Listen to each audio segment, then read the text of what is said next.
Sa mundo ng pakikipag-usap at pakikipag-date, isa sa mga hamon na kadalasang hinaharap ng mga lalaki ay ang tinatawag na shit test ng mga babae.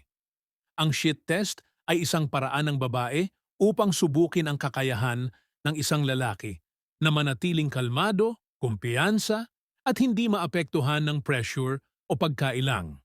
Kapag napasa ang test na ito, mas napapatibay ang atraksyon ng babae. Isang epektibong paraan upang mapasa ang shit test ay ang paggamit ng tatlong hakbang na formula: agree, absurdify, at change the topic.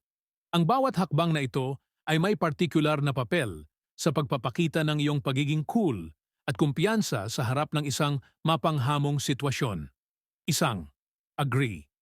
Ang unang hakbang sa pag-handle ng shit test ay ang pagsang-ayon o pag-agree.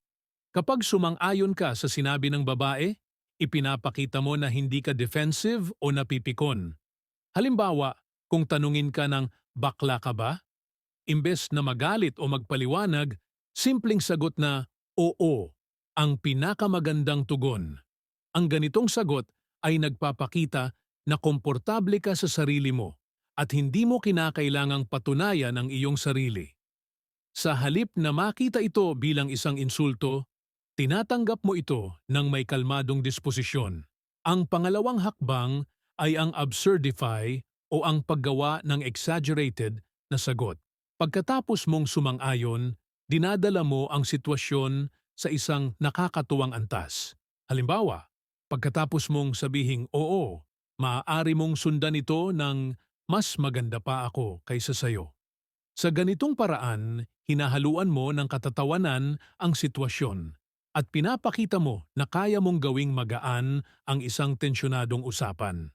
Ang paggamit ng humor sa ganitong paraan ay nakakaalis ng stress sa usapan at ipinapakita na hindi ka natitinag sa mga hamon. Tatlo, change the topic. Ang huling hakbang ay ang pagpalit ng paksa. Matapos mong gawing nakakatawa ang sitwasyon, mabilis kang lilipat sa ibang paksa. Hindi mo nahahayaan na tumagal pa ang shit test.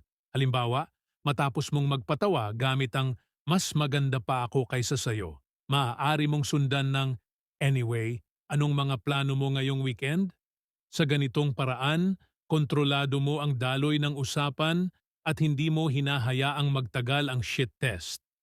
Ipinapakita mo na ikaw ang nagdidikta ng direksyon ng usapan at hindi ka naiimpluwensyahan ng mga negatibong komento. Sa kabuuan, ang paggamit ng agree, absurdify, at change the topic ay isang simple ngunit mabisang paraan upang mapasa ang shit test ng babae. Ipinapakita nito na hindi ka madaling natitinag at may kakayahan kang gawing mas magaan ang kahit na anong usapan. Ang pagiging kalmado, kumpiyansa, at mapagpatawa ay mga mahalagang katangian na nakakapagpatibay ng atraksyon at tiwala sa iyo. Sa paggamit ng formula na ito, hindi lang ikaw nakakapasa sa mga hamon, kundi nagpapakita ka rin ng mas malalim na pag-unawa sa dynamics ng pakikipag-usap at relasyon.